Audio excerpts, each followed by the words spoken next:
Hey, this is Mary from the editing room. It is New Year's Eve, 2025, and I know that it's been about 6 months since our last episode came out.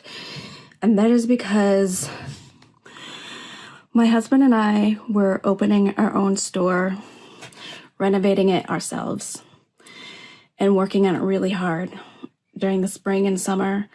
And then 4 days before our soft open, we had a fire and it all burned, along with all of my recording equipment.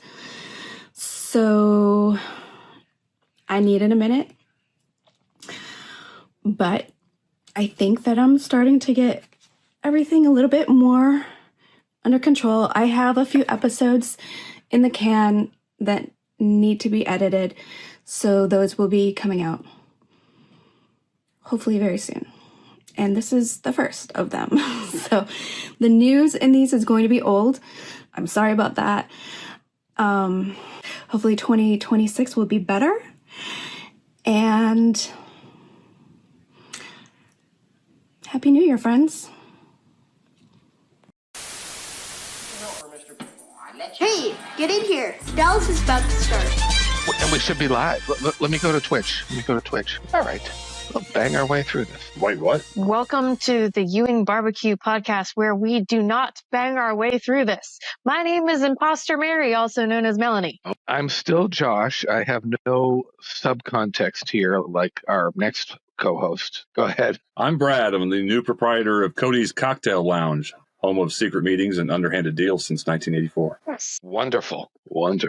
Reservations. And we're live on Twitch. We are live. If you haven't heard, you can watch us do this live rather than wait for the release of the edited version. You can hear all of our unedited, uncomfortableness. And you might get information that's not supposed to be out there because loose lips sink ships sometimes. Yeah. Sign up on Twitch. It's free. Follow us, Ewing Barbecue, BBQ.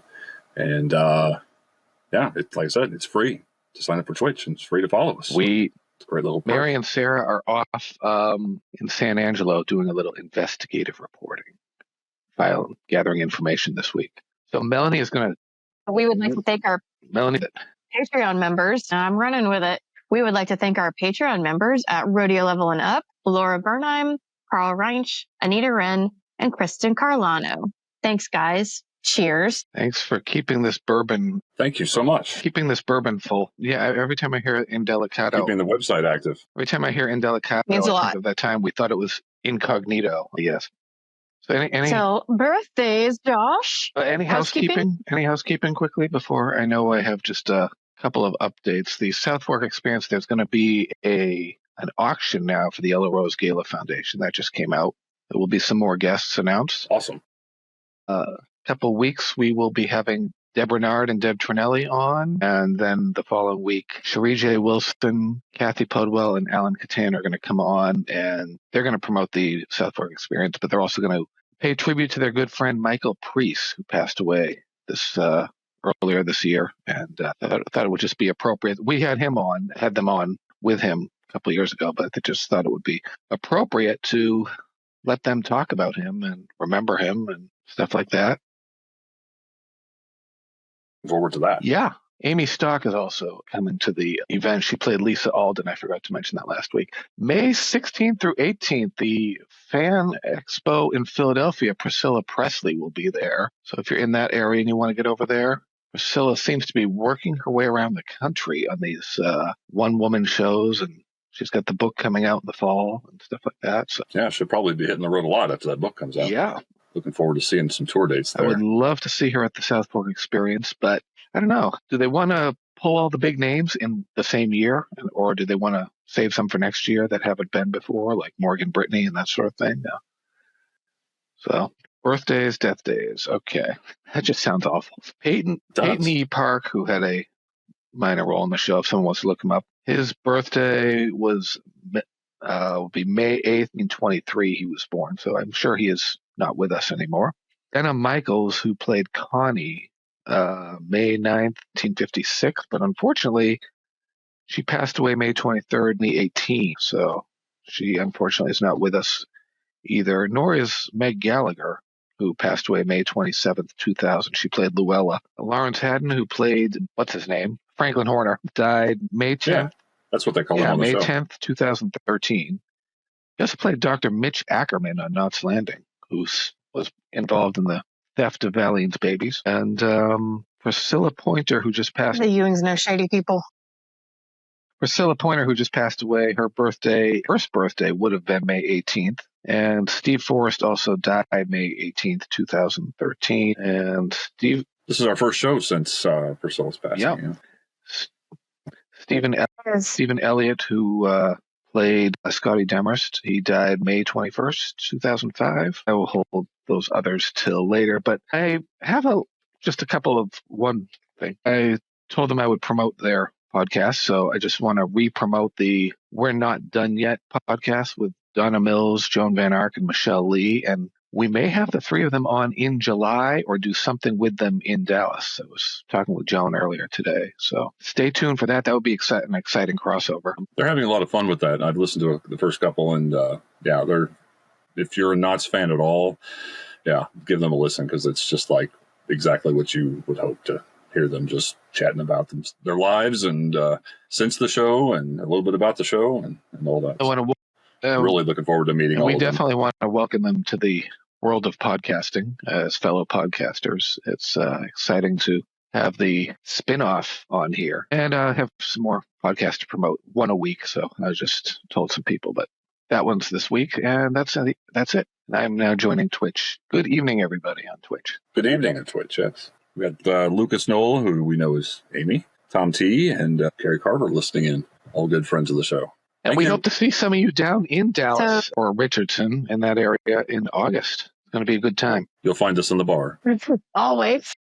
Just listen from the hotel lobby. You can hear Sarah. Or Josh in the hot tub.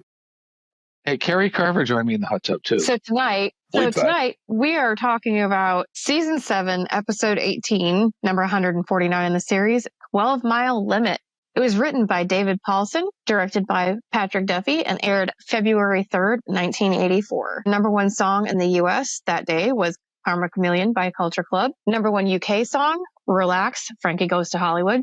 The number one R&B song was If You Only Knew by Patti LaBelle. The number one film in the U.S. was Terms of Endearment. In the news, NASA launched their 10th space shuttle mission, 41B Challenger. Challenger 4 launches. Was there more than one Challenger? No. That's a question for another day, I guess.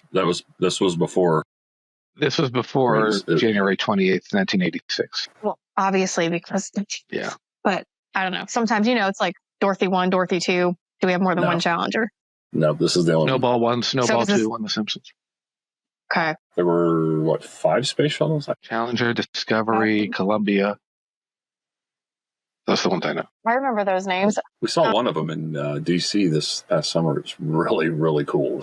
Like I got it in a warehouse here. Columbia, because that also sitting there and you could the Columbia also blew up space. I think it was Discovery. Crazy. Yeah, I think it was Discovery. That was the other one. Crazy. I think I had posters of those things on my wall when I was a kid. I was all into space. Let's see. Born this day, American entrepreneur and convicted fraudster Elizabeth Holmes, former CEO of Theranos. I don't know how that's pronounced. And once the youngest self-made female billionaire, born in Washington, D.C., died today. I'm going to butcher this name. Ravindra, Indian diplomat, murdered at 48 by terrorists in Birmingham, England. And on Dallas, we hit number one again. And in the trivia section, there were several suicides during Dallas's run. I'm only going to mention Seth Stone and Walt Driscoll right now because some of them have not happened yet. And as you've watched this episode, something happened. Joanna Miles won a spoiler. Yeah.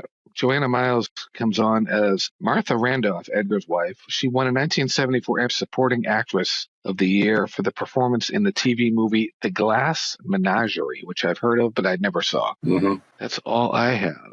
And I think you have some trivia and some goofs. There was a little flub. Cliff asks Marilee to come in on me with this rather than come in on this with me when discussing the offshore track deal. Oops. Trivia. Can't believe I didn't catch that. Damn it. At the same time. So the title of the episode refers to the territorial limit of 12 nautical miles that extends from the coastline of a nation into the open ocean. That's why 12 I miles. was wondering. I was trying to figure out where this title it came doesn't. Did they reference that at all? I don't remember that. No. Weird. Pause is pressed on the Sue Ellen, Peter, Lucy love triangle subplot, as neither Charlene Tilton or Christopher Atkins appear in or are mentioned in this episode. This is also the first of 4 appearances by Joanna Miles as Edgar Randolph's wife, Martha.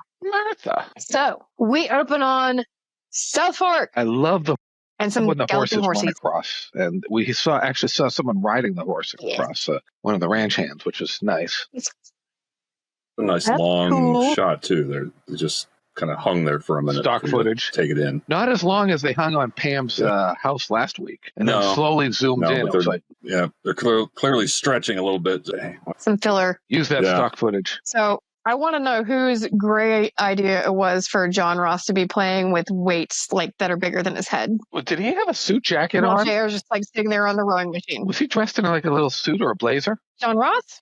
Because when he left the room, if I saw from the back, I noticed it looked like a blazer that he was wearing, like he was wearing a suit to go to school in. Might have been one of his little jacket thingies. I'm not sure. But he was on the floor, and then all of a sudden you see Sue Ellen right there. Yes. And it looks like that's the upstairs hallway. So maybe the weight room is upstairs? I mean, it just looks from the wallpaper. I'll have to match it up and look again, but it looks like that's the wallpaper and the carpet from the upstairs hallway. I still want to think of there being some... It's entirely possible. I still want to play in my head that there's some basement that fills out some of this space just for my own peace of mind. I don't know, because it's such a cramped such a cramped space. Back in the day, you might have a root cellar or something and tornado shelter. So, and I can totally see them doing the same decor downstairs because, rich people, big house.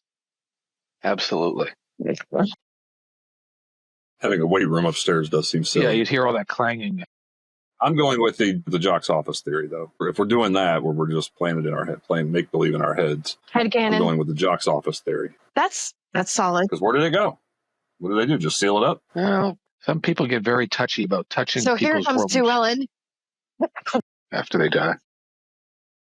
So here comes Sue Ellen. I can't remember exactly what's going on in the scene, but I wrote down that I could hear her rolling her eyes at JR with the way he was going on. Oh, I remember now. He was going on and on about the way Clayton was acting, blah, blah, blah. I don't have ADHD or anything. And I can just you don't really see her face sometimes when he's like ranting, but it's just like, she's standing there going, well, he's going on about Clayton coming into the house like a maniac last night and ranting and raving and Ellie getting back together with him. And it's, I should have shot him when I had the chance. And I'm just like, you weren't going to shoot anybody. Yeah, you've been shot. You know what it's like. Come on. Fucking coward. You got shot twice, JR, for God's sakes.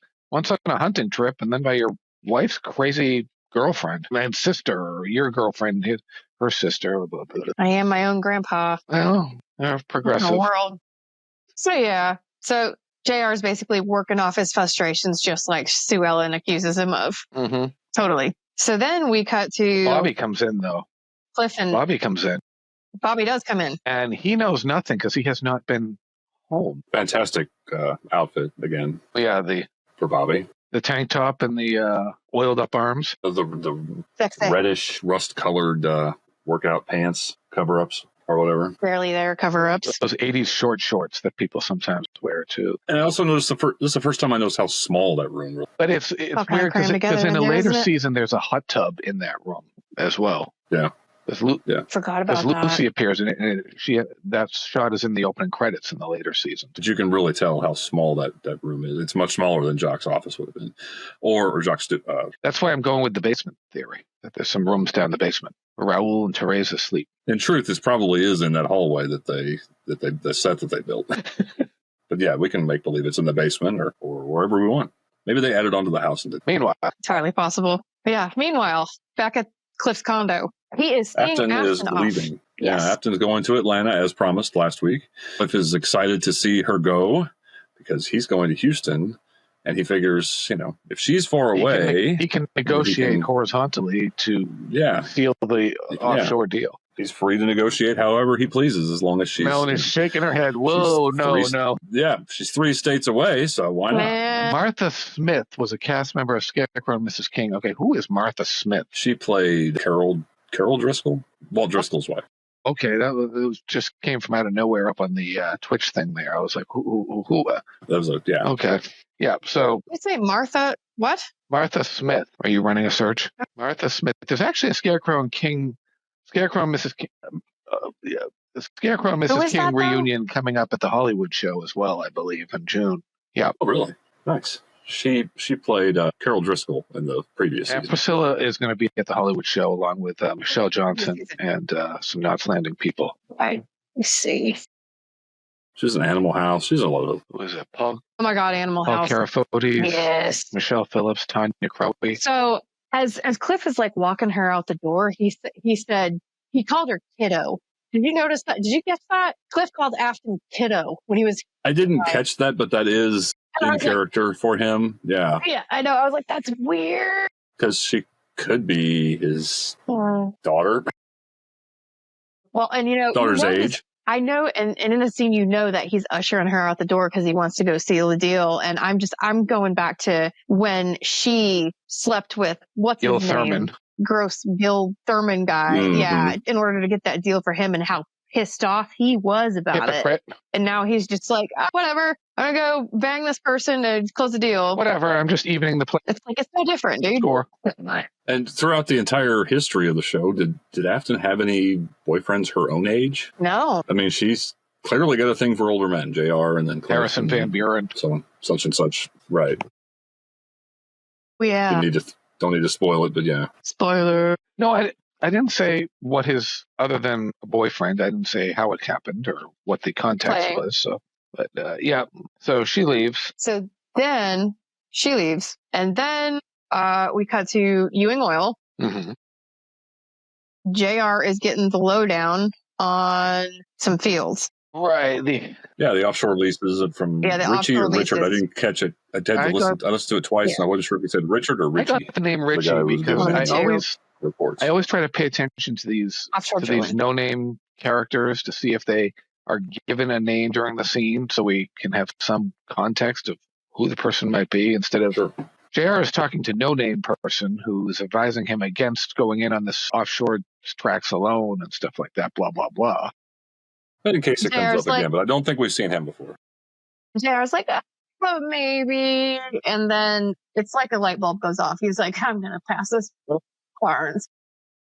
Twirl the mustache.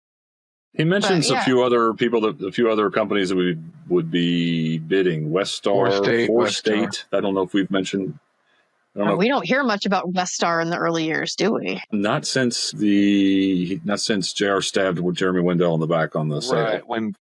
It's been a while. When Jock and Ellie were getting divorced, that's why Jeremy and JR became mortal enemies at that point. Wendell don't like to be screwed over. That was almost 3 seasons, 3 full seasons ago. That's kind of neat how it comes back around full circle later on, though. That's the great thing about the show is you have a lot of these, what I call fabric characters that fill in the fabric of the landscape of the city and the area, and they can pop up at any time. Jeremy Wendell could pop up, the cartel members, the secretary, just all of those. Harv Smithfield, just how they weave them in and out over the course of the series, and they're comfort people. Supporting cast. Yeah, Harry McSween. Oh, okay, comfort people. Yeah, Jeremy Wendell, great villain. I wish they had used him more. When they did use him, they definitely used him greatly. Right, very well.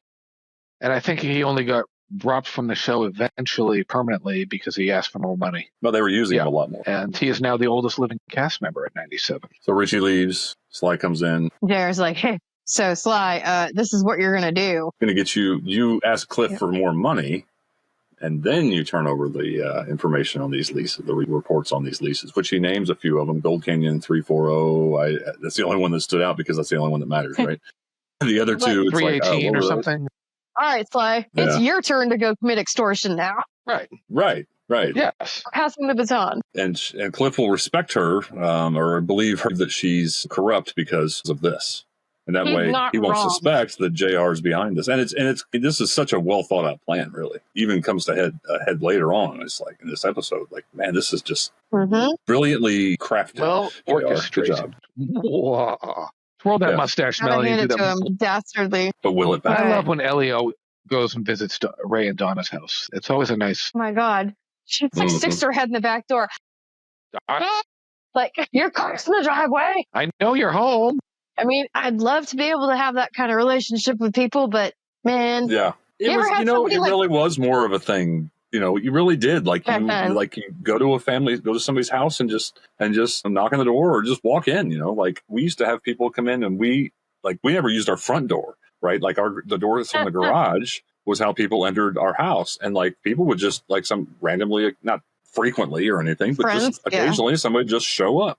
My dad was a highway patrolman, and another patrolman might just show up at the house, and my dad was there just to stop by and just BS for a while. So just come in through the garage. And I just have walk neighbors in. Hey, what's up? Only go in and out awesome. through the garage. I don't think I can remember the last time the front door was opened. In fact, I don't even know if the front door functions anymore, other than just being a prop. It's always closed. Right. And I knew people up in another town near me that they don't even know where the key to their house is, because even when they go away, they don't even lock their house. People can just come and go in that town, in that neighborhood, and it's just very old school. And I'm sitting there going, our house was you do that in my town, your house is going to get robbed. Yeah, our house was a ranch style house, so the front door was far away from the driveway, kind of like South Fork, not that it was like South Fork, but you don't, if you park at South Fork, you're not walking around to the front door necessarily, unless you're well, I call my house something. North Fork, because I'm in the north, but I had to give it a name on Foursquare. So there you go. Miss Ellie goes in. Here comes Donna. She's had her. She's been deep in a closet doing something.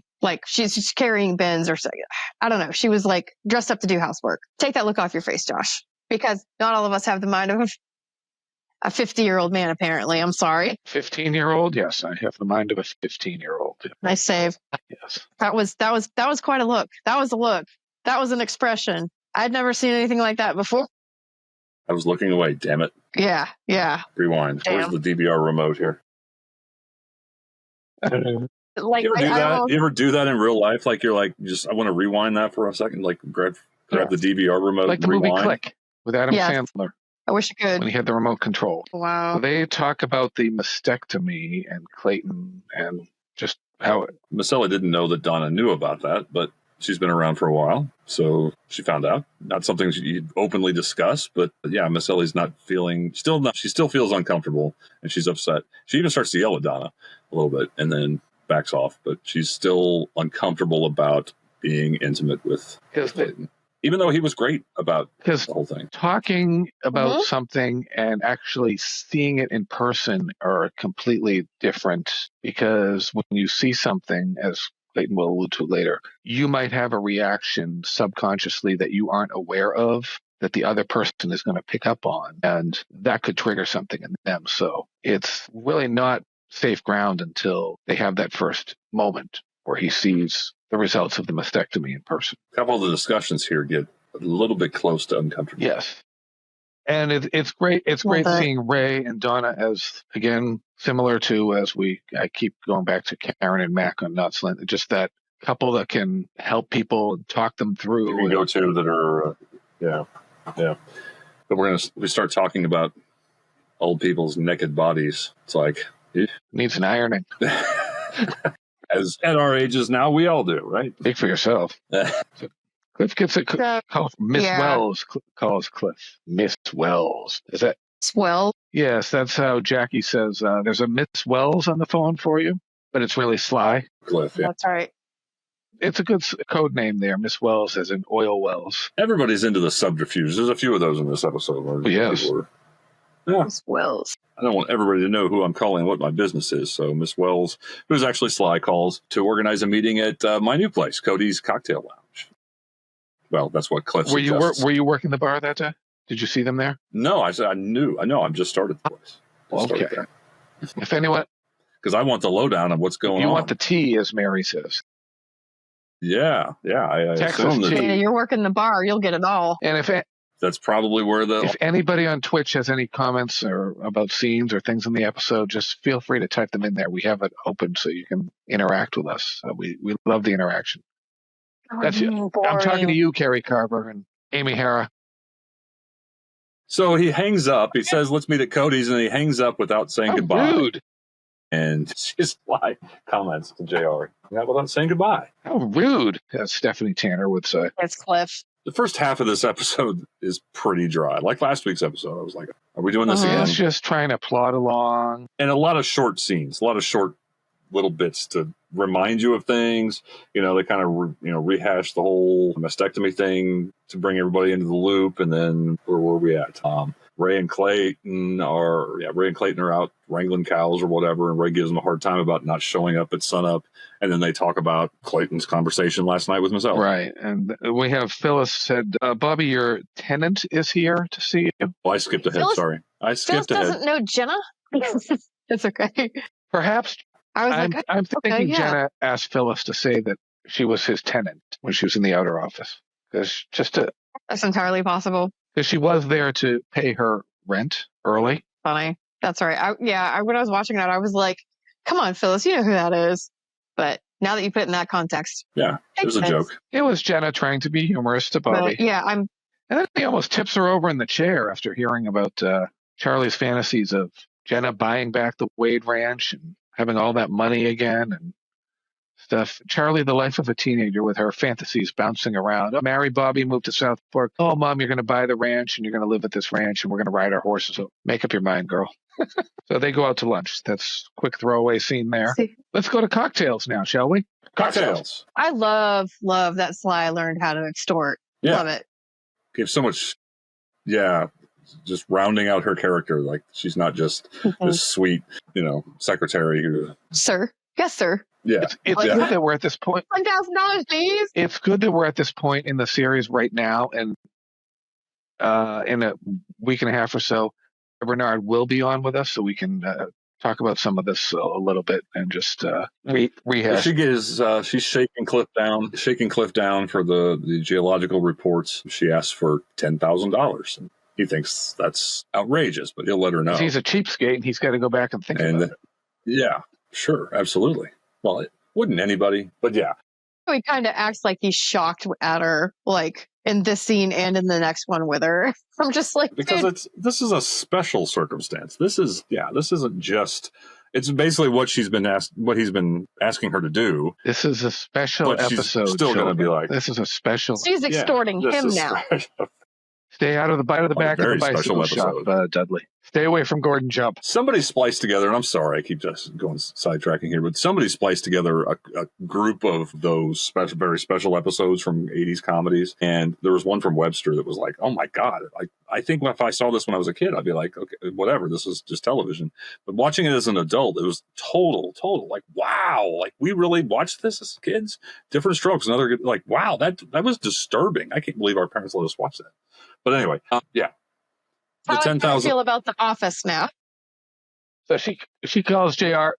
But the truth is, if she had asked for $1,000 extra dollars or $2,000 extra dollars, Cliff would have balked at it. So $10,000, she could have said almost any amount, and he's going to balk. She calls JR and updates him on how the meeting went. Well, that Roden's going to end up paying you more than $10,000. That'd be a drop in the bucket. From the payphone at Cody's Cocktail. Yes. Which a lot of younger viewers that are new and picked up the series during the pandemic might not know what a payphone is because of the age of cell phones. Yeah. Well, bars always had payphones in them, so you could call a cab or your wife. I remember being in Boston and walking. Schools had them too, and none of us ever had quarters. I was walking near Boston Harbor last summer and walked by and I looked over and I saw a payphone there, and I'm staring at it, and some guy comes over and goes, "You don't see those anymore, do you now?"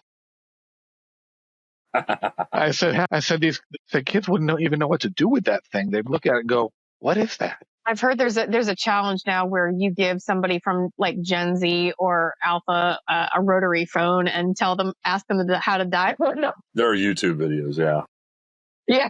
That's like man, that's funny. That was like Robin Williams said, "Oh yeah, kids nowadays, you tell them to do something clockwise and they start going like this because they don't know what a face clock is." So Clayton and Ray are out on the... What time is it? Clayton meets Ray out on the range there for the, and like you said... Yeah, you caught up to me where I tried to jump ahead there. Sorry about that. Like you said, that's just a quick scene where Ray is giving him grief about not showing up at the ass crack of dawn, which I wouldn't show up at the ass crack of dawn either if I didn't feel like it. I'm not an ass crack of dawn person. Not if I was that rich and that age and that I'd rich. have the hams doing that. Then I would casually stroll out after my breakfast.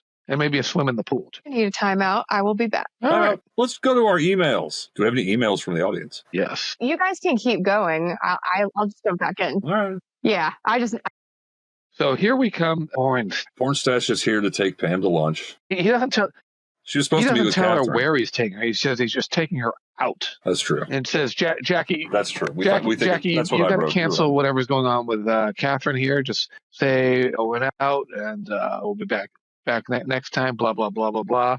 Another throwaway scene. And then you cut back to... My mind fills it in. My mind always fills this in like, oh, they're just going to lunch, because that's what everybody always does. Somebody comes in and kidnaps somebody to go to lunch. When JR meets Edgar later in the episode, or as I picked up on the way Donna says it, she says Edgar. Like Edcer, Edgar. I noticed just the way she pronounces it. And we are actually looking forward to, for those going to the South Fork experience, it's going to be great to see Susan Howard and Steve Canale together again after all these years. I'm really looking forward to that. Get your picture opportunities now. Yeah. But Catherine was supposed to meet with Pam, and Mark is like, they're just too bad. Pornstash tells Jackie, just come up with an excuse. Say we're out. And then we cut back to Ray and Clayton after they've loaded the horses and they're taking a break. And this is where they have, I'm a little uncomfortable at this conversation, but it really is. And I remember Clayton's got stuff on his mind. When they reconciled at the end of the last episode and you saw the freeze frame and you saw the look on Clayton's face, that to me said, okay, he told Ellie he was all right, and it wouldn't matter. But that look on his face kind of said otherwise, because she didn't see the look on his face. To me, it said... Right, and then in this scene, he tells Ray that he's ashamed for being bothered about the mastectomy, about potentially being, having a reaction to it. If he were to... He's nervous about seeing her naked. Naked as a jaybird. And Ray, who's been kind of adopted by Miss Ellie, doesn't seem to mind discussing it, which is all very awkward. Right, you don't... See, I thought this scene was... great display of human vulnerability. It was. It really was. At the same time as being slightly uncomfortable. If he was slightly uncomfortable because he's talking to Ray, who, while not Miss Ellie's son, has been around for 25 years and has more or less been adopted by him. Clayton was talking to any one of his buddies at the Oil Barons Club or whatever, but now that, it's almost like if he was brought it up with Bobby or Jay. Right, and I don't know. It really bothered Ray. Ray was just kind of like... No, what's he's just the like, deal, man? I don't mind discussing this. Whereas, like, hey, man, men should talk about their feelings. That's good, but that's healthy. Saying and it afterwards, out loud, come back and tell me about it. But then again, at the same time, I know. I don't want the deeds, man. I know you said Miss Ellie wasn't his mother, but like a mother. But you don't want to think about your parents naked or having sex. It's not something. I mean, it happens, but you just don't need to have that visual or think about it. But Ray handled it well. He said, you're going to be fine. Everything will be fine in the end. And very mature, Ray. Yes. Good job. Ray and Donna, the moral compass of the place right now. Compass this episode. They're like everybody's, they're the people you want. They're like, call. Because they showed up for Miss Ellie. Donna showed up for Miss Ellie. Ray showed up for Clayton. And then they're going to show up for somebody else. Right. They get the Mackenzie Award this episode. Ray and Donna are the super couple. Yes. So then we cut to AR and Edgar again. Meeting with Edgar. Blackmailing again. It is not the Oil Barons Club because we see a different exterior outside, and the interior is like a blue and whitish type of a setup. But JR is rehashing the intention to bid and the blackmail, and it's just, how many times can we go around in this circle before something comes to a head? Right. Agreeing to meet in public as many times as Edgar has. This one doesn't seem quite as secretive as, when they met at, I assume, Cody's last time they met. Cocktails. Right. So, why is he continuing to meet him like this? Why are they doing this like at his office or, parking garage or deep throat meeting in public and then having this almost the same conversation? JR reinforces his intention to get the info. He hands him his intention to bid, which should really go through proper channels, but he's like, no, this is happening my way. He doubles down on his blackmail. If he doesn't get what he wants, he's going to ruin Edgar's life if he doesn't get it. And we still don't know what this information is because it's just being kept from the audience.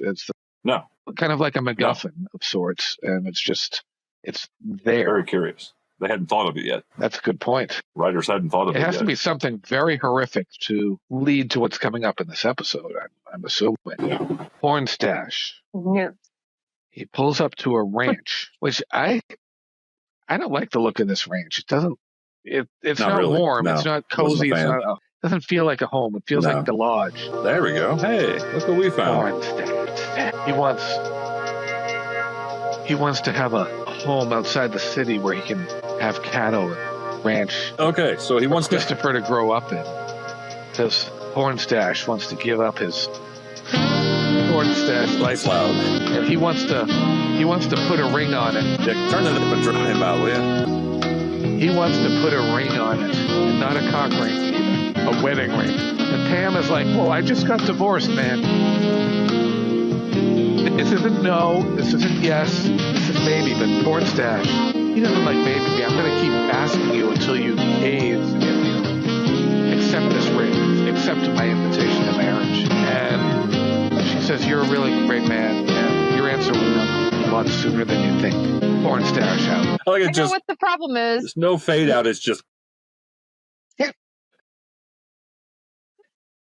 Amy Hara always said quotes Porn the Porn Stash. Yeah, she likes hearing that. She said Porn Stash. it looks like the visitor center of like a state park or something. It doesn't even really look like It looks like, it reminds me of like a golf club where you go to the main building there. Yeah, a clubhouse. Yeah, like exactly. Clubhouse or something. Yeah, not much of a Or house. Pam But might be anyway, going, "Yeah, I'm not living in this place." I know why. if anybody out there knows where that is, No, I I don't Pam has cold see feet. our friend John on here. He's the one that knows where all these locations are. Hello, But if anybody Amy. knows where it is, let us Hello, know. Amy. How are you?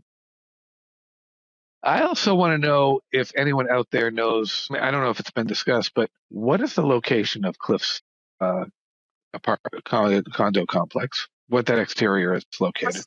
In Turtle Creek. I like that little body of water out front, off to the side, as you see it, and everything. Mm-hmm. Yeah, I agree. If anyone can figure that out, just Was looks that one in cozy. Turtle Creek? I know that Sue Ellen's townhouse was there, but I thought maybe Cliff's was too. when I went down in 2012, TNT took us over to a dinner as part of the DJ junket.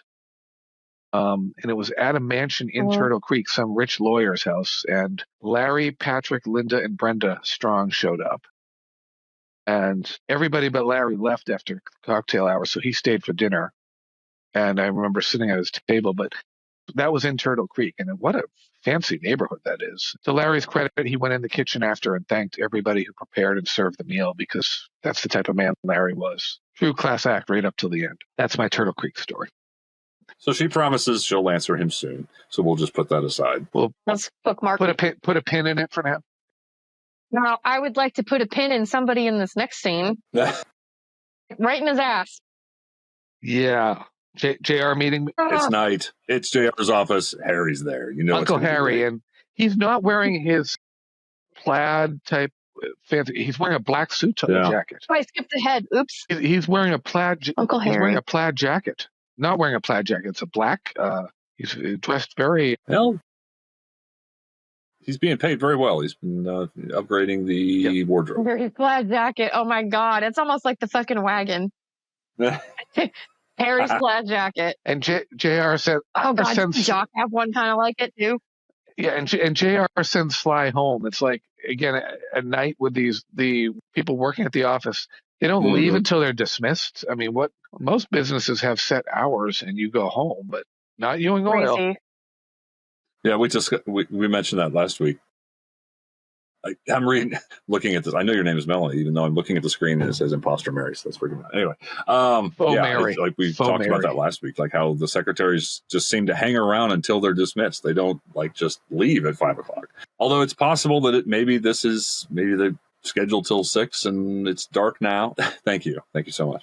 Because they are into autumn because John Ross had gone back to school after summer camp, so he's now in school. Right. So, and he could have. We don't know how he could have much. been wearing that blazer earlier because it could have been school photo day. True story. I mean, he was also probably in private school. That's true. With his teacher, Have to wear Mrs. uniforms. So Harry's got more information now. This gets Not the whole story yet, but we're getting closer. This part makes it seem very salacious and interesting and very dirty here. Finally, we're getting into some meat here. Gristle on those bones. Yeah, it's funny because Harry's like, I had to go down to San Angelo and throw some money around, but I got some details. And... Yep. And let me tell you something. So there was... Clayton was deep in debt. He'd had a couple of refineries. And then the fire happened. The fire happened. Broke the out. house burned down. His wife died. Wait, Amy. Jared's thinking, but there couldn't have been that much money insurance payout in the house. That would only be like $1 million or so. So that couldn't have been it. Is there more to it here? And what was that more? Yeah. His wife's family had a lot of money, and the trust fund was transferred to him after that, and that solved all his problems. We don't know how much that was, but it apparently solved all his problems. Harry Carver asks, does Harry have a day job? Yeah, he's a policeman. He's a lieutenant on the Dallas Police Department. He's a lieutenant. Yes. Yeah, I think he's a dirty cop, though. Yeah. Of course he's a dirty cop. He's on JR's payroll. But yeah, that's his day job. Dirty cop. He's part-time private investigator. Just part-time private investigator, and sometimes shaking down people that need it. I mean, who didn't like it? Who didn't like it when he used, they were giving Ellen Bean the business? Yeah, roughing him up there. Or when they roughed up Walt Driscoll. Sometimes these people just ask for it, right? So did Clayton kill his wife for the money? Inquiring minds want to. This is the plot thickens. That seems out of character for Clayton. That's very out of character. We don't want to believe that he would have. How much do we really know about Clayton in his past? Which is where another middle years series would be wonderful. I think at this point, the crazy would have started. The crazy would have come out by now, kind of like it did with Catherine. So we obviously know what happens, but for the people who maybe don't know, you kind of get the sense that there is something else there, like JR, how he goes. He's automatically like, ooh, what's the scandal? What did he do? And it's like, no, there's got to be more to the story. Sounds like a terrible accident, Leslie. And then, back then people didn't really get divorced. So in death, everything's going to transfer to your next of kin, which is your spouse, unless your family takes you to court. I know when my parents got divorced in the 70s, I felt like the weirdo because your parents weren't getting divorced. Now, if your parents aren't divorced, you're a weirdo. I'm a weirdo. Yeah. We had no problem. We know he had no problem wanting to marry his son's ex-girlfriend. Yeah, that's right, Carrie. Clayton did want to marry his son's ex-girlfriend, Sue Ellen, at one point. Oh, that's right. He had that ring already. That's right. Yes, he fell in love with Sue Ellen. Yes. Heebie-jeebies. That was kind of like, so they'll throw a lot of extra things in there, I think. Like all of the random people who might have shot JR, like. Yeah. Von Leland, right? Like Von Leland was kind of a flat character that it wouldn't have been satisfying if he had been the one who had shot JR. But they throw him in there just to mix it up a little bit, because if they had 2 suspects or 3 suspects, well, then it's not as interesting. Same with Sue Ellen having multiple suitors. And our late friend Michael Priest was the one who directed the scene where they had everybody shooting JR. He happened to be the director of that episode, and that was right. They made it look like there were about 20 different people who could have done that. So right, but when having Clayton make a play for Sue Ellen was just an added, you knew that would never happen. It was either Cliff or it was. That's right. And it wasn't any of those weirdos that her friend Dee Dee tried to fix her up with at her parties. That creep that she threw out that night. Hi, I'm Tom. Tom. Tom. It's Tom. Tom. And if you want to hook with me because I'm going to start MySpace years later, and everyone's going to be my friend. So get on board now. Tom. Oh, yes. Speaking of things I did not need to see, Cliff Barnes. This is the scene I was talking about where I'd like to stick a pin in somebody's ass. Yeah. For what he did to Afton. Cliff the Barnacle Barnes. Mm-hmm. Anyway. Marilee and Cliff have sealed the deal, done the deed. And here he is. We were just talking he's drilling off her shore. We were talking last week about how we don't see Cliff in any romantic scenes anymore. No real strong love scenes. And here he is in bed, no shirt on, with Marilee Stone. They heard you, didn't they? Yeah, clearly they heard. They heard you, and they delivered. No, I think they were thinking the same thing I was. They were like, well, you know what? We haven't had Cliff with his shirt off in a while. Let's take his shirt off. She wants him to turn over the geological reports as soon as he has them, and also, she wants him to, have another go. Right. Me the money. So he will go back to Dallas and get those geological reports, which is going to lead to another meeting, probably cocktails. Yeah. Meeting. Yeah. Another meeting. Yes, he's meeting Marilee in the sheets right now. So with Afton safely out of state. Is this how you conduct business? Business. Speaking of weird bedroom scenes, we're in Pam's bedroom here, right? This next scene. Yes. Catherine's just sprawled on the bed a little bit in her nightie, talking about Pam's boyfriend. Is that a thing? You just go into your roommate's bedroom and just kind of lay on their bed? Your sisters? Chat? Yeah. Roommate, sister, whatever. I mean, she's living there, basically. So, yeah, you just go in the room and just, okay. No, wait, all is right. Catherine... Yeah, I don't think it's a chick thing. I don't think it's been determined that Catherine... Okay, all right. I don't think it's been determined that Catherine is staying there, because we don't know where she's... Was she not? I don't get the sense she's staying. Okay.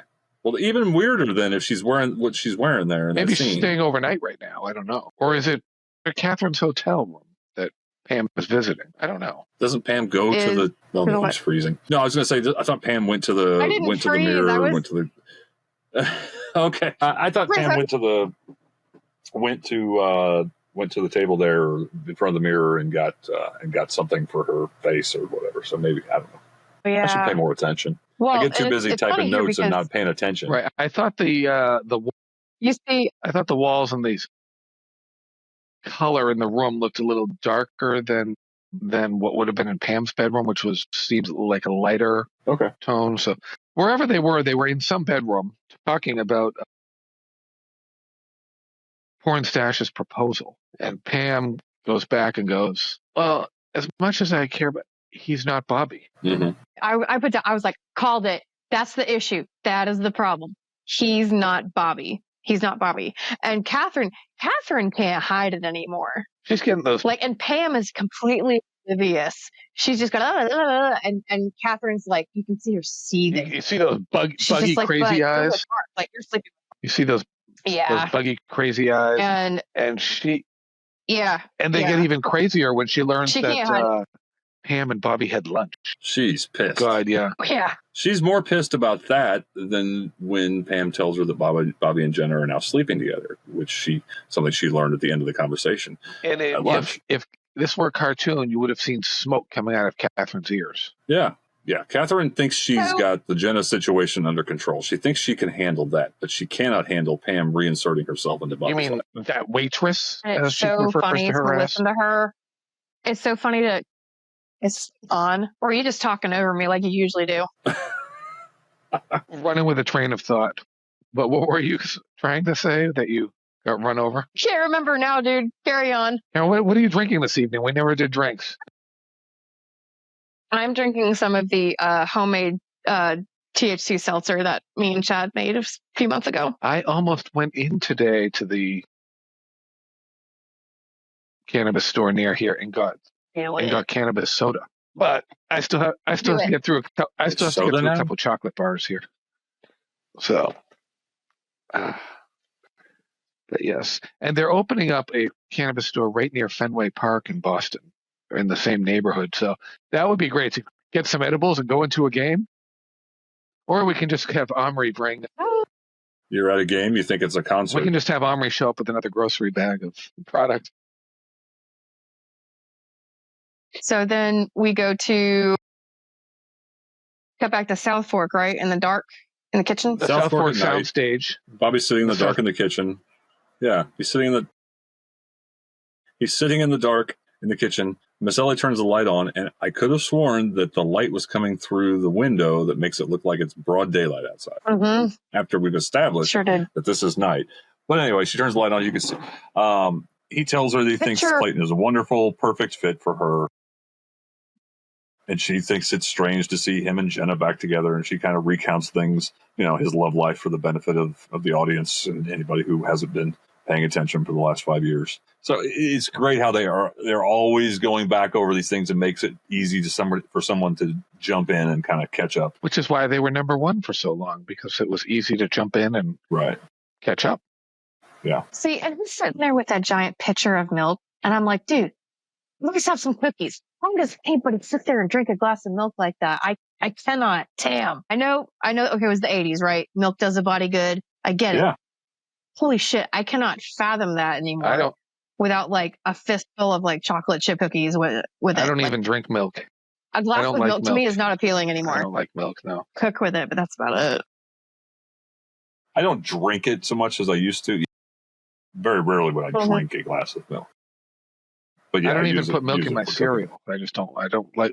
I do. I mean, I put milk in my cereal. I don't do that. That's rare. I don't even do that. I eat the cereal by the handful just to have a. But that's that with that where he had the milk in the pitcher. It reminded me of when Bobby and Gary were sitting in the kitchen in the old kitchen, and they were doing that same thing at night.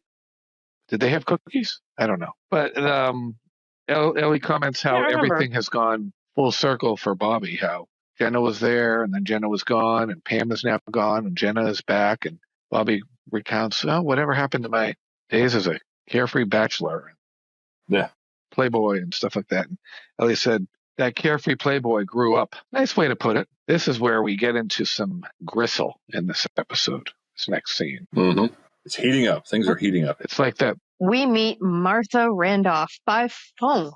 And she's she's well dressed, she's well styled, sitting at a desk, very proper. She's never met Donna, we learn, but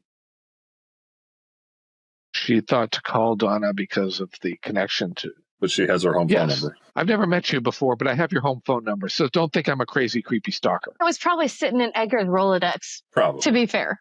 And she knows where he is. Right. Yeah. And back then, you call the operator and say, hey, get me the Krebs residence in Parker, Texas. And they just connect you. I mean, you're probably paying $4 a minute for this phone call. Get me the number for the South Fork. The South Fork. The South Fork. God. The bill is South Fork. Who's going to pay for all this? Yeah. But she's just gotten off the phone with Edgar, and she can tell he's been drinking heavily and there's something wrong. So she wants Donna to go check on him. Super Donna to the rescue. And Ray is sitting there cleaning a rifle.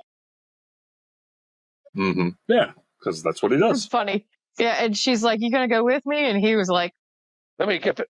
Yeah. Let me put the rifle together and take it with me. Go without me. I half expected him to show up with a rifle. She tells him tells her that he's staying at the room 410 at the Fairview, which is the second episode in a row that we've mentioned a Fairview hotel. It was the Houston Fairview, and now there's Houston Fairview. So this Fairview was a very big chain in mythical television land back then for fancy. And then there was Not So Fairview.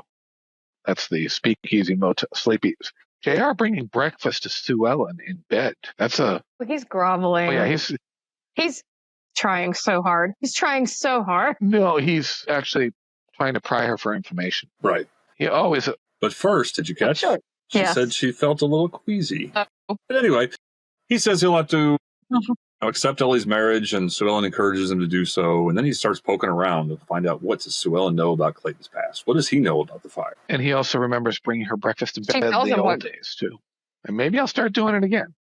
Oh, yes. Yeah, she's unimpressed. But her whole monologue is basically reminiscing about the time she rode up on Clayton out in that field when he was just standing there looking around. And she tells JR he was standing just kind of like reminiscing and letting his horse graze where the old house was. And she's like, I think it just traumatized him too much. And he just wanted to wipe the memories away and block it out. And JR's like, yeah, I'm sure that's exactly what happened. Yeah, and I don't know if he expected Sue Ellen to say, yeah, he told me he killed his wife.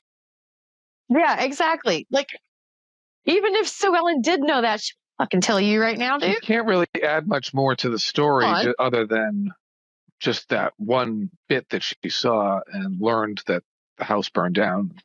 The wife died. So his efforts were not. And that's the interesting thing. Like, his wife died I can't remember exactly when they said it was, but I mean, she said Dusty was born in the house. Where was Dusty? Was Dusty off at... Interesting. The questions, they keep coming. Was Dusty off at school? Was he college? What age was he when this happened? We don't know. Never tell him. We don't know. Yeah, exactly. And Sue Ellen would much prefer to eat her breakfast alone. Okay, off to the hotel with the ugly wallpaper in the hallways, and they get... It's fancy. It's not ugly, it's fancy. Tacky. They get to the room. I'm sorry, in this day and age, if you don't have your key, aren't you supposed to go down to the desk to get another key? Right. But they've got the worst housekeeper and just happens to be coming along and says, housekeeping. I have this whole thing of keys right here in my pocket. Sure, I'll unlock it for you. Haha. Do you know how many times a day I have to do this? And Ray and Donna are like, and they walk in and they're looking around. Doesn't ask for any solid proof that is their room or anything. No. So they he slips her some money too at the end. So she's all good. Courtesy. Yeah. It's a tip. Yeah. But they get in there and they immediately notice that the place is in disarray. And they're looking everywhere. Right. Building up to that. Don't find him. He's not in bed. He's not on the couch. There's like a week's worth of clothes and dishes on the floor and on the counters. Beer bottles tipped over. And then we pan over to the bathroom floor, and there he is, wife beater, face down, with open bottles of pills. And a wife beater. Yep. And there are open liquor bottles in the room. So put two and two together. Pills and booze. You end up on the floor. And then after the commercial break, we cut to the hospital. Dallas Memorial Hospital, where Ray is ready to pull the plug on Edgar. No, wait, that's a different story. I thought I saw Lily and Trotter there in the room there. Old habits die hard. Ryman, Edgar's not going to come out of it. That's not our Edgar. That's not our Edgar there. He's gone.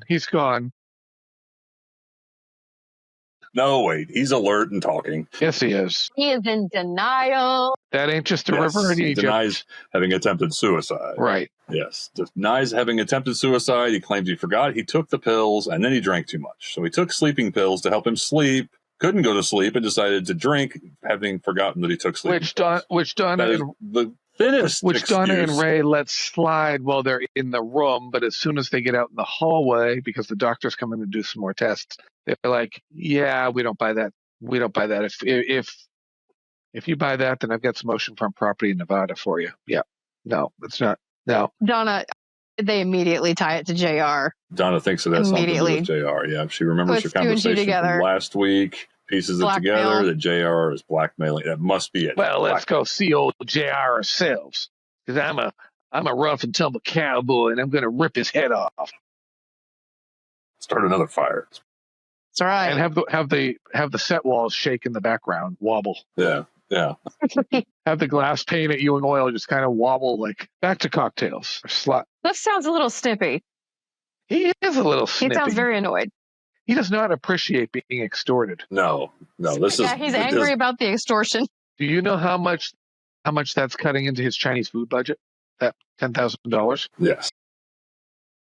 It's just so funny to me because he tried to extort Sly, and now she's like, Uno flip reverse. And he's mad because she has no ethics. How does it feel when the shoe's up? He's not allowed to have it. He can have no ethics. God damn it, you're corrupt too. Hey, Barnes, you little rodent. How does it feel when the shoe's up? And she wants cash. He does pay her, writes her a check, but she wants cash. He's like, "You think I carry $10,000 in cash around with me?" Well, actually, he does not carry $10,000 cash. But wait, yes, he does. Surprisingly, he has it with him. Like he thought he might have to have it with him. Mm-hmm. Interesting. Not that Cliff would carry. I mean, who carries $10,000? Yes. Somebody looking to make a ransom drop. Yep. Somebody looking to buy a few bricks. Just saying, I've had Does he have that some amount of money in my pocket, and $10,000 is very difficult to fit into your pocket. Does he have that long, even if it's just hundreds? That long pinky nail so he can cut the cocaine too while he's walking around with that money? Oh yeah. Yes. And now we have, for the second time in several weeks, angry people storming off the elevator into Ewing Oil. First Clayton, now Ray and Donna. This time Ray and Donna bust into JR's office and they want answers. Oh, Yeah. Ray is not just a dumb cowboy. He knows too. JR has his tracks covered. Well, yes, he does. Because there's really nothing to tie him to Edgar Randolph, right? He barely knows. There isn't. And he's not going to bid on the offshore tracks. Yeah, Bobby and I were. Why were asking around town for potential investors, but we couldn't find any. So we're not going in on this alone. I mean, please, what? You got no business with Edgar Randolph. Why would I be blackmailing you? So you owe me an apology, Donna and Ray, and then get the hell out of my office. Well, Donna was like, I might almost apologize to you or something like that, and I was just like, no, don't take the bait. Do not apologize. Do not even let that word leave your mouth, lady. You are your gut. Listen to your gut. I mean, he's trying to act like a Boy Scout.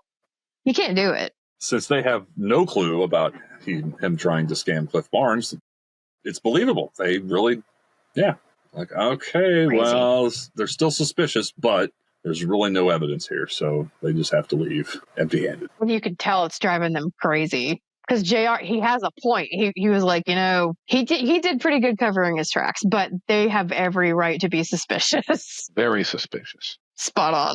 Right. If JR is moving his mouth, he's lying. So then we cut to Catherine in the office of her PI. Her private dick, yes. Progress. Yes, we've got progress here on Ronaldo Marquetta. But he sounds like an opportunist. He was in Argentina where he lived with an Italian contessa. Then eventually moved to Montreal. From Paris to Argentina to Montreal. Okay. But he just moved again 2 weeks ago. He could possibly be in the U.S., and the PI seems to think that he can find it. And when he went to Montreal, it's of note that he was no longer with this Contessa. Right. And it's not the barefoot Contessa, because she's a great cook. And I would not leave the barefoot Contessa. He sounds like a he sounds like an opportunist, and I bet he charmed the pants off of Jenna, and she probably had to keep his ass up. The guy's a gigolo, man. Just a gigolo. Everywhere I go. Yeah, exactly. Now, I wonder. So now I'm starting to see the picture. He sounds like a drain on the bank account. If he's in the United States, could he be possibly working his way in that direction? Because perhaps the Ewing newspaper has reached outward and Jenna's boutique is on some society page. Probably. Yeah, he's going to come and take all of her boutique money. Well, he's going to have to fight the landlord for that. Why, yeah. Right. Yes. And then we cut to our final scene where someone enters the Edgar's hospital room with some nice flowers, puts them down on the little food table there that they put next to the bed when they bring their meal in, and it's JR. Risking a lot here. This is the epitome of... But maybe it's late, and he assumes Don and Ray aren't there. This is the epitome of nasty, because he said, if you try this stupid stunt again, before you're even cold in the ground, I will have this information that we still don't know what it is in the hands of your wife and your children, and they will know what a scumbucket you are. And don't you... And also tells him to never mention his name again to Ray and Donna, or he'll wish he had died. Now we know why JR is the number one villain. Some strong stuff here. Strong arming. Good job. And scene. Freeze frame. Freeze frame on JR's face. Queasy stomach in the morning. So we drink. Foreshadowing. Yeah, Carrie mentioned the foreshadowing. Can't get into that If there's yet, a lot of shadowing, it might be 5 shadowing instead of 4. That could be. Yeah. I'm going to give this one 4.5 bourbons, and I'm going to get some better flowers for Edgar because those were fugly. JR has terrible taste. And I'm sure that wasn't the point of those flowers, but come on, man. Those are orange. What is it? It's probably autumn which orange is the color. February. Wait, that's right, because the season started, it took place in the summer, didn't it? So you're right, it probably is autumn. And so, what is the official flower of I'm sorry your suicide attempt was unsuccessful? Right. Better luck next time. Anything but that ugly ass arrangement that he picked up at cheapassflowers.com. I mean, I don't know.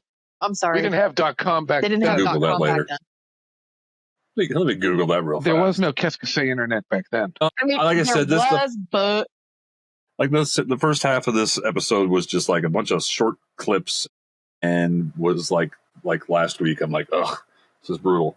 But then the second half, it really picked up. Lots of good stuff, some good progress. So I'm going to give it a 4.4 and some new toys for John Ross so he doesn't have to play with the weights in the gym. Yeah. Yes. Let's see.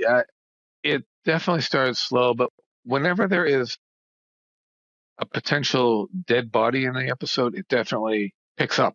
So you went from, like you said, the slow to the, okay, things are starting to cook a little here. So I'm going to split the difference, do a 4.45 and 4.45 and Ray's water jug that he shared with Clayton out at the pasture. Cheers. Cheers, y'all. Cheers. We wrapped another one. We got through it. Who's Mary? Who's Sarah? We don't need them. And we're one episode closer to cancellation. I always say that every time that we would do a TV show it's a good thing we can't. Show at the local studio. We're one episode closer to cancellation. It's a good thing we can't get canceled. We could cancel ourselves. We'd have to cancel ourselves. So thank you for joining us tonight, you guys. Tune in next time. We will be discussing season 7, episode 119, 150 of the entire series. Where is Papa? Next one is a special episode for me. I'll tell you next week. And I'm sorry, where is Papa? Every time I hear Papa now, I think of Matthew Modine and Stranger Things, because this character 11 always calls him Papa. So it's just, it creeps me out a little bit. And if you haven't seen 0 Day on Netflix, Matthew Modine is a total scumbucket in there. I started it. Yeah. I started watching it, and I want to continue because it's good. It looks good. Well, you got Robert.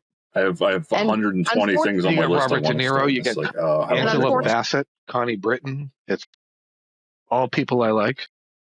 It looks really good, and unfortunately, it also looks very realistic. I've been saving the 1923. Right. It is frightening, yes, that stuff could happen at any point in time, and we would just be a complete mess. But we're not here to discuss that. So tune in. Visit our website, check out the merchandise, past episodes, look for some upcoming South Fork Experience stuff coming on. I've still wrangling guests. We may have, like I said, that Knots Landing crossover this July or down in Dallas. So should be exciting stuff is coming. Much like this episode, this year has been a slow build and we're going to ramp up. I'm done. Till next time. Bye, y'all. Have a great night. Y'all come back now. Or day. Hey. Whatever it is where you are. No. Yes. Whatever it is where you are. It's 5 o'clock somewhere, said Jimmy Buffett. And y'all come back now here. Stop recording! The Ewing Barbecue Podcast is a Stitches creative production. Produced, edited, and graphic designed by Mary Louise Hutter. That's me. Social media by Josh Eilberg and Brad Mulholland. Our South Fork expert and behind-the-scenes helper is Jana Tim.